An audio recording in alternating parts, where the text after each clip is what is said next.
Buckle up for another adventure in The Legend of Zelda: Tears of the Kingdom. Today we are completing not one, not two, but 3 Robbie side adventures. What's up YouTube? It's your go-to gaming sidekick, Kat, back in action and reporting for duty from KKJinxx Gaming. Gaming for fun. Ready or not, let Link's next adventure begin. Or should I say next 3 adventures begin? Before we jump headfirst into that, there's a teensy-weensy little checklist of things that you must do first. Most of which can be found in my Essentials After the Great Sky Island video. You can find a link to that down below in the description. But for now, let's take a step back and rewind here for a second. The first item on the checklist is activating the Lookout Landing Skyview Tower. Then, follow the little prodigy Jochi-iu down below deck where she sends you into the depths, where you get your camera and you take a picture of the statue. Then you follow the statue to get your auto build. You can find a comprehensive guide to a mystery in the depths down below in the description as well. After you turn in all this information to Jochi-iu, she asks you to fix Robbie's balloon. Only after all of these quests are complete can you speak to Robbie outside his balloon and start the next set of quests. And this activates the Hateno Village Research Lab side adventure.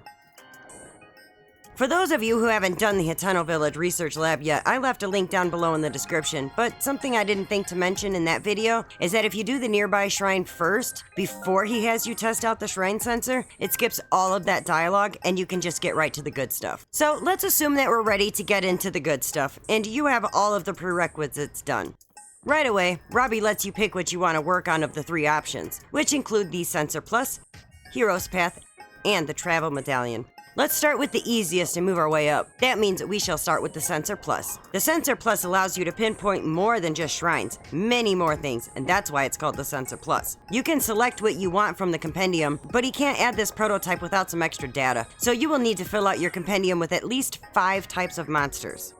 And if you happen to have 0 pictures of monsters in your compendium, do not even worry. I scouted out the area, and on the other side of Hateno Village, past the woods, is a camp with a bokoblin, a lizalfos, and an aracuda. And if you make it nighttime, you'll find a keese in the woods near the enemy camp. Or you can enter a nearby cave and you might get a camp of keese. And if you can't get keese, if you wander around the woods, a couple of choo-choo make an appearance. And for your final picture, just up the way outside Hateno Village, precisely where the old Sheikah Tower was, is an enemy camp with a boss bokoblin. When you have acquired the 5 different types of monsters, go back to the lab and show Robbie the pictures. Then he can install the upgrade. Now, no matter what you are hunting, whether it be Stamella shrooms or bokoblins, you can set your sensor to target it, as long as you have a picture of it stored in your compendium. Robbie does feel inclined to share that he also has a compendium and it's already full, but that's a side adventure for another day and for another video.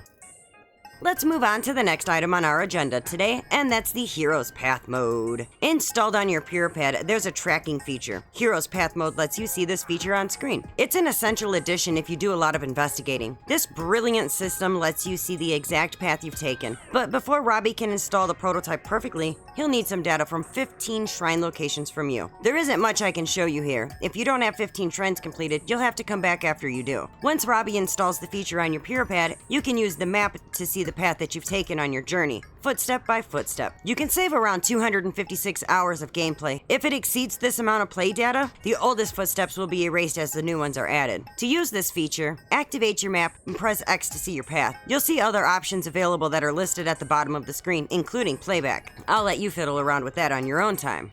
Let's get to the most useful and difficult of the 3 quests, the Travel Medallion. This feature lets you set up gates for instant travel anywhere. In order to get this feature installed, we must go all the way to Robbie's home at the Akkala Ancient Tech Lab and fetch the prototype. He says he'd go get it himself, but that's where those dangerous trespassers have made themselves at home. To make the return back here quick, he turns the travel gate on for the lab.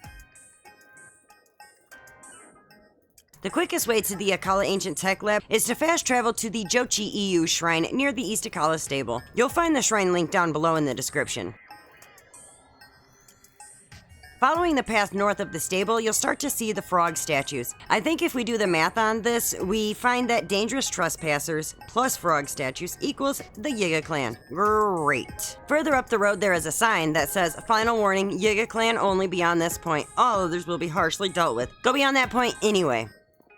Attempt to open the door, and you will hear a blade master who recognizes your knock right away, and without hesitation, he's ready to rumble. Never a fair fight with the Yiga, so out come a blade master and a foot soldier. I like to be prepared with a puff shroom, especially when I have to deal with multiple Yiga clan members. I got no patience for them. And if you're feeling particularly adventurous or happen to be in the neighborhood, there is another way inside. It's not helpful in any way, but it's fun enough that I felt compelled to share it with you. In the depths, there are these giant pillars that reach all the way to the surface. I imagine they were put there for those playing without fast traveling. There happens to be one right under the Akkala Ancient Tech Lab. Feel free to check it out if you want. Once you ascend inside after being discovered, the Yiga Blade Master and the Yiga Foot Soldier will take you outside to battle, but it's just another way to do it. But back on point, after their demise, make your way inside the lab. On the other side of the door, there is a chest containing the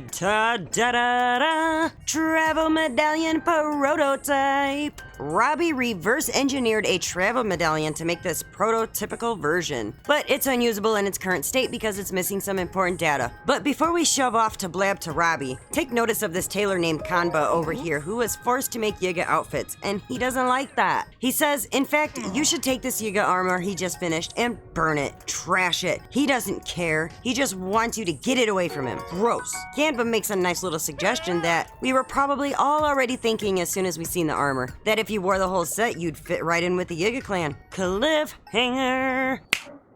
Stuff that in your pocket and fast travel back to Robbie at the Puripad Research Lab.